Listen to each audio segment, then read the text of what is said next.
Bismillahirrahmanirrahim. Assalamualaikum warahmatullahi wabarakatuh. Alhamdulillahirabbil alamin.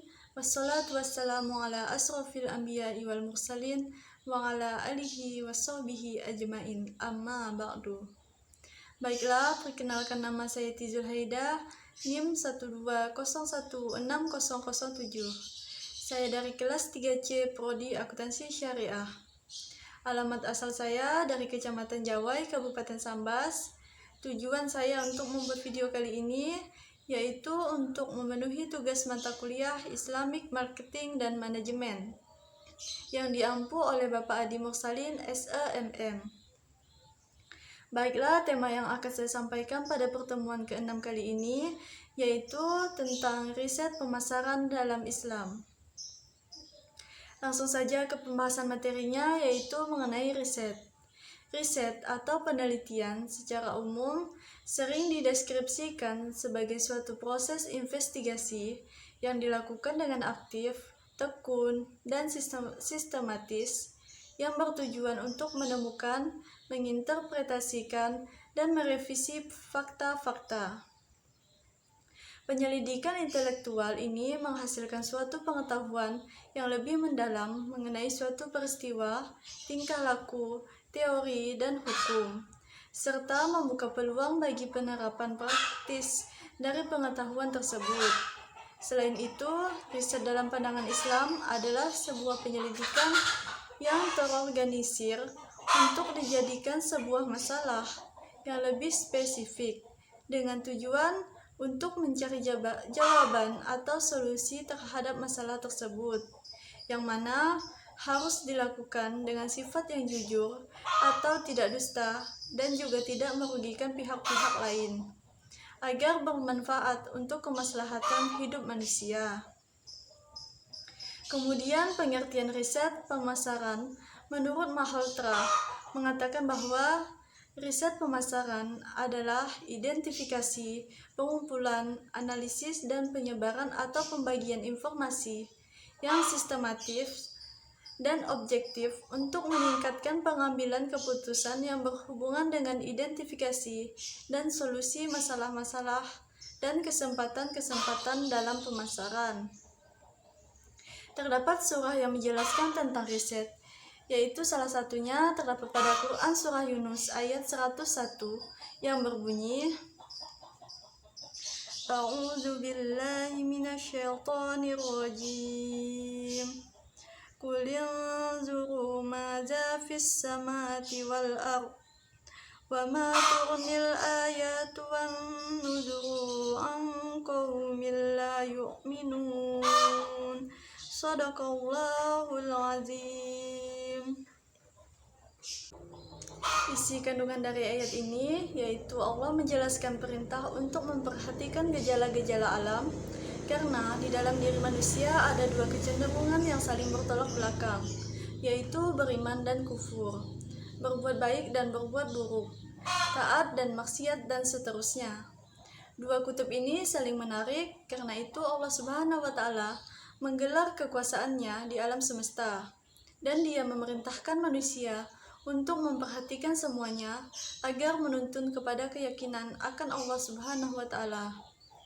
Allah juga mengutus para rasul untuk membimbing manusia ke jalannya. Namun demikian, ada di antara mereka yang hati dan imannya sudah tertutup.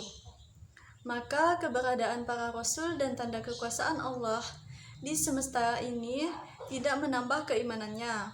Kemudian, mengenai riset pemasaran di dalam Islam, ini sangatlah penting karena dalam pandangan Islam telah memberikan rambu-rambu yang jelas yang harus dipatuhi oleh umat manusia.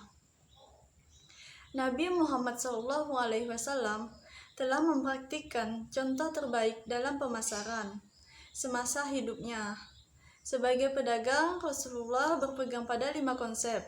Yang pertama, jujur, suatu sifat yang sudah melekat pada diri beliau.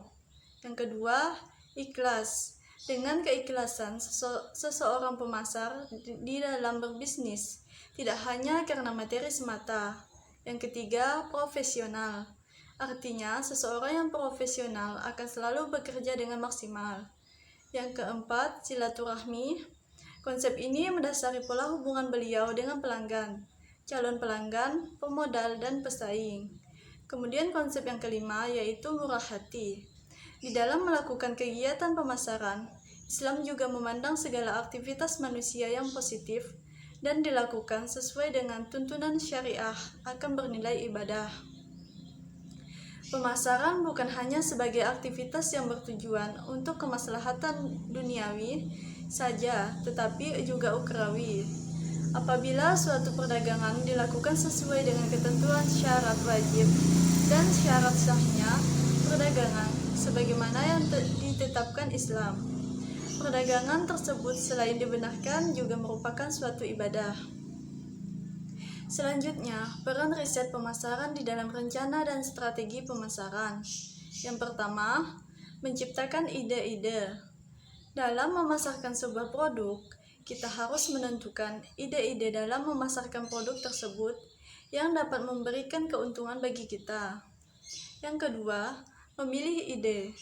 Dari sekian banyak ide yang disampaikan oleh tim marketing, ide-ide tersebut akan disimpan dan disaring, lalu akan dirundingkan, kemudian akan dilihat ide mana yang sesuai dengan sasaran pasar yang akan dituju. Yang ketiga, uji dan pengembangan konsep. Setelah mengetahui ide yang akan digunakan, maka selanjutnya kita uji apakah ide tersebut akan tepat sasaran, serta melakukan pengembangan konsep seperti konsep produksi, konsep produk, konsep penjualan, konsep pemasaran, dan konsep pemasaran sosial. Kemudian yang keempat yaitu pengembangan strategi pemasaran. Setelah menentukan pengembangan konsep yang sesuai dengan sasaran pasar yang akan dituju, maka kita dapat menentukan strategi dalam memasarkan produk yang akan kita ciptakan. Yang kelima, analisis bisnis. Setelah mengetahui strategi yang baik dan bagus untuk memasarkan produk, barulah kita menganalisis bisnis yang kita ciptakan, apakah mengalami kenaikan atau penurunan di dalam memasarkan produk tersebut.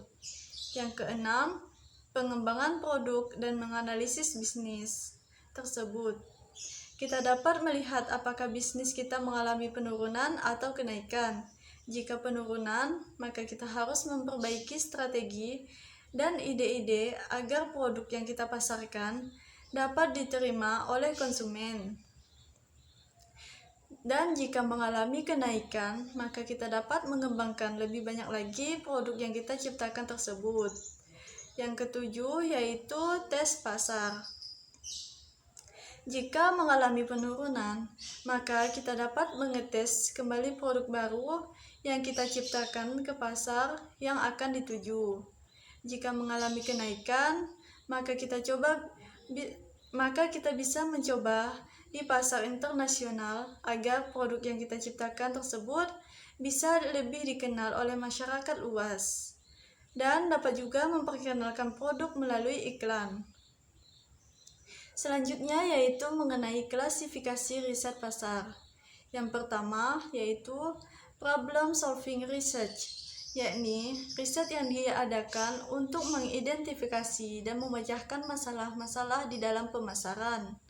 Yang kedua, controlling research, yakni riset yang diadakan untuk pengawasan atau pengendalian proses bisnis dan pemasaran yang sedang berjalan.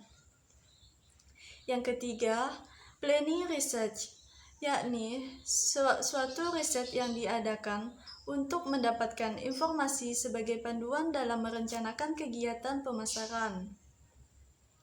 Di dalam riset pemasaran ini juga memiliki beberapa proses, yaitu yang pertama, mengidentifikasi masalah.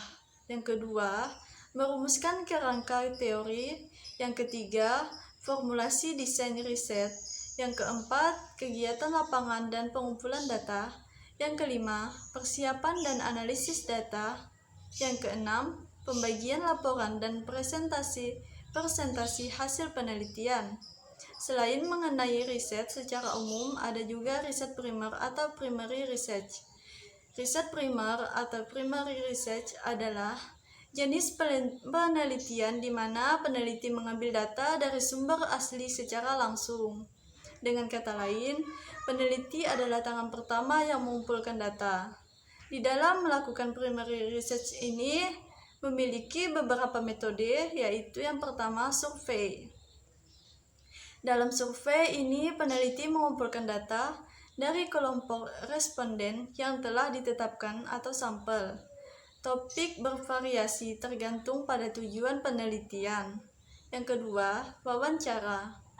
Wawancara mirip dengan survei di mana peneliti berinteraksi langsung dengan responden, itu mungkin melalui telepon atau bertatap muka. Proses wawancara ini dapat dilakukan di mana saja, apakah itu di jalan atau di rumah, tergantung pada sampel yang dipilih. Yang ketiga, kelompok fokus. Dalam hal ini, peneliti mengumpulkan beberapa orang yang mendiskusikan suatu masalah. Mereka mungkin adalah konsumen terpilih atau para ahli. Topik diskusi bervariasi tergantung pada jenis penelitiannya. Yang keempat, observasi. Observasi ini tidak melibatkan interaksi langsung dengan responden, melainkan peneliti menonton dan mengamati responden dan membuat catatan tentang mereka. Di dalam primary research ini memiliki beberapa manfaat dan kelemahan. Yang pertama yaitu tentang manfaatnya. Manfaat yang pertama yaitu lebih terkini. Data diambil pada waktu itu dibutuhkan oleh peneliti. Itu berbeda dengan data sekunder, di mana ada lebih banyak jeda waktu antara pengambilan data dengan publikasinya. Yang kedua, lebih relevan. Peneliti mengambil data sesuai dengan tujuan dan pertanyaan yang ingin mereka jawab. Yang ketiga, rahasia. Hanya peneliti yang memiliki akses terhadap data tersebut. Orang lain tidak dapat menggunakannya tanpa seizin mereka. Yang keempat, lebih terukur. Memang penelitian primer ini juga mengandung bias, namun beberapa di antaranya berada di dalam kendali peneliti. Selanjutnya mengenai kelemahannya, yaitu yang pertama, mahal. Peneliti harus mengeluarkan uang lebih banyak untuk mendapatkan data. Nominalnya itu tergantung pada penyiapan atau metode penelitian utama yang digunakan. Jumlah dan jangkauan geografis responden juga mempengaruhi biaya tersebut. Yang kedua, memakan waktu. Survei dan wawancara, misalnya, mungkin membutuhkan beberapa hari tergantung pada jumlah responden. Setelah data diperoleh, peneliti harus mengentri data, membersihkannya, dan menaruhnya di dalam sebuah database.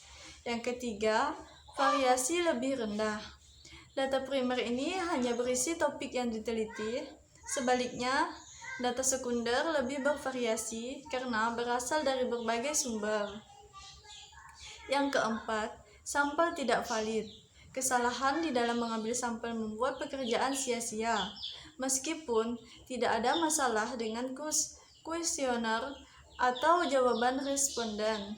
Sampel yang tidak representatif ini menghasilkan kesimpulan yang bias, sehingga memilih sampel yang tepat adalah tahapan awal dan utama dari penelitian. Kemudian yang terakhir yaitu tentang quantitative research. Quantitative research ini merupakan jenis penelitian yang dilakukan dengan mengumpulkan data dalam bentuk numerik. Dapat dilakukan dengan membandingkan sejumlah variabel atau menilai keaktifan beberapa intervensi.